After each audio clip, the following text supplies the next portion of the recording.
A minha primeira experiência em cobertura de Paralimpíada foi em Atenas, em 2004, quando eu fui como estudante.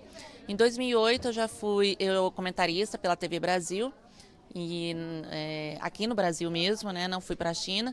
E em 2012 foi a minha primeira experiência em local. Eles me mandaram para Londres, a TV, mas eu estava sem credencial e sem cinegrafista. Então, eu fiz algumas matérias antes do evento começar, e depois que o evento começou, o cinegrafista ficou com as repórteres que estavam com credencial, e ali eu tive uma experiência bem desafiadora. Eu comprei um microfone que funcionava no meu celular na época e passei aí nas coletivas, passei a buscar matérias e enviar isso para o jornal, um programa que a gente tem aqui até hoje, chama-se Visual, para pessoas surdas, e mandar matérias para a Agência Brasil, enfim. Uma experiência bem bacana que eu tive lá foi quando o Alan Fonteles venceu o Oscar Pistorius no estádio, com 80 mil pessoas, o estádio todo torcendo para o Oscar Pistorius, que era um velocista bem-amputado, bem famoso, que já tinha participado da Olimpíada. E quando o Alan Fonteles venceu, foi uma surpresa para o mundo. O estádio ficou em silêncio, 80 mil pessoas, e eu participei dessa coletiva com repórteres de várias partes do mundo, assim, e eu lá com meu celular e um microfone, e ficou bem legal a matéria que eu mandei para o Visual, meu comentário que eu mandei para o Visual, foi uma experiência bem bacana. Outra foi que eu ficava procurando pauta, né? Então, um dia eu fui sem credencial para a cerimônia de abertura, não tinha ingresso, não tinha a credencial, não podia entrar, não tinha cinegrafista, e pensei, vou fazer uma matéria para a Agência Brasil falando sobre a movimentação das pessoas. Chegando lá, passou um casal de holandeses que me viu ali na frente, parado, e perguntou para mim assim: você já tem ingresso para ir para a cerimônia de abertura? Eu falei assim: não. Aí eles falaram assim: agora você tem. Me deram o ingresso, eu pude acompanhar a cerimônia de abertura, e eu fiz um relato muito melhor de como foi toda a movimentação e a festa. Depois disso, eu tive uma experiência já com credencial, com cinegrafista, no Parapan de Toronto, ano passado, em 2015.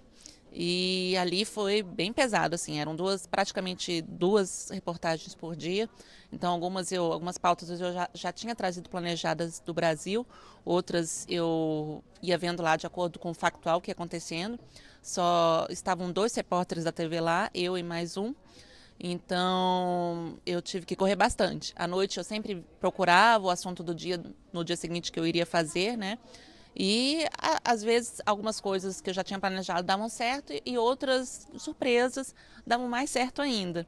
Então, eu tenho dois casos. Um foi quando eu fui entrevistar o pessoal da Bosch e descobri ali que o campeão, ele tinha um irmão que perdeu pro vice, né, digamos assim, um vice-campeão, né? Então, foi engraçado que o irmão dele perdeu, e aí ele fez a final com um outro adversário, e aí ele foi uma revanche, assim, um irmão protegendo o outro, ficou bem legal a matéria.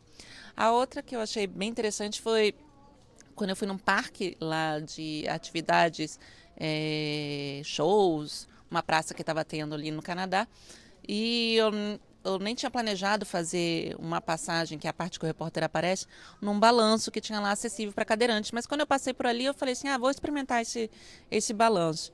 E subi no balanço, e na hora que eu subi no balanço, queria fazer só a imagem, eu conversei com um cinegrafista e falei assim: Marcelo, vamos aproveitar e fazer uma passagem aqui, e contando sobre esse balanço. E eu não tinha nem noção do que poderia acontecer.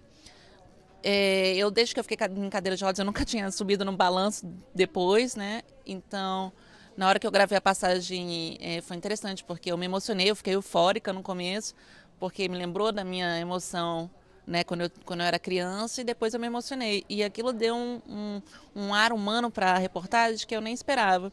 E acho que, na minha opinião, de todas que eu fiz no Canadá, foi a melhor.